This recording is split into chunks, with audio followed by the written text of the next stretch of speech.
మంత్రులు, ఎమ్మెల్యేలు, వారి కుటుంబ సభ్యులు వివాదాలకు కేంద్ర బిందువులుగా మారుతుండడం, అధికార దర్పం ప్రదర్శించడంపై ముఖ్యమంత్రి చంద్రబాబు ఆగ్రహం వ్యక్తం చేశారు.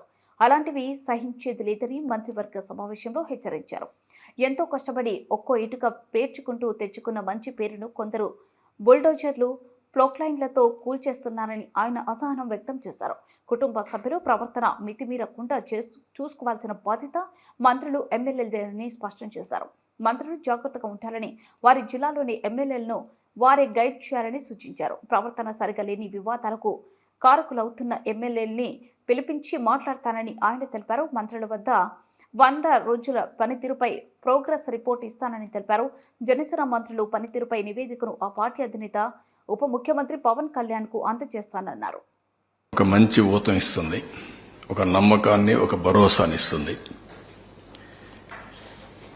ఈరోజు మనం చూస్తే పోలవరం ఫేజ్ 1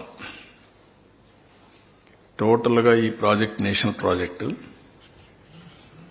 ఆ రోజు తీసుకున్న కొన్ని నిర్ణయాల వల్ల ఇది ఫేజ్ 1 కింద అక్కడ జరిగిన డిస్ట్రక్షన్ కానీ దీనివల్ల ఫేజ్ 1ని క్లియర్ చేశారు.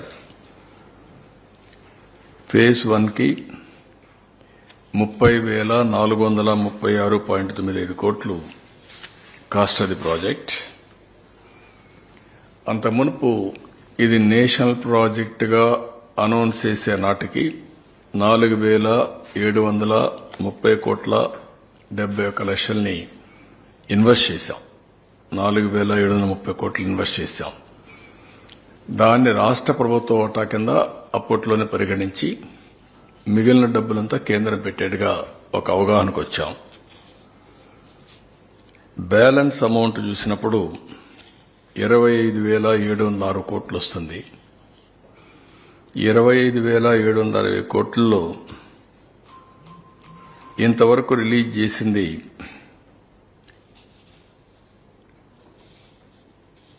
15,146 కోట్లు. ఆ బ్యాలెన్స్ లో మొత్తం రిలీజ్ తీసేసినాక 15,146 కోట్లు ఇవ్వాలి. ల్యాండ్ అక్విజిషన్ కి అండ్ ఆర్ ఇవన్నిటికీ 1,597 కోట్లు ఖర్చు పెట్టాం.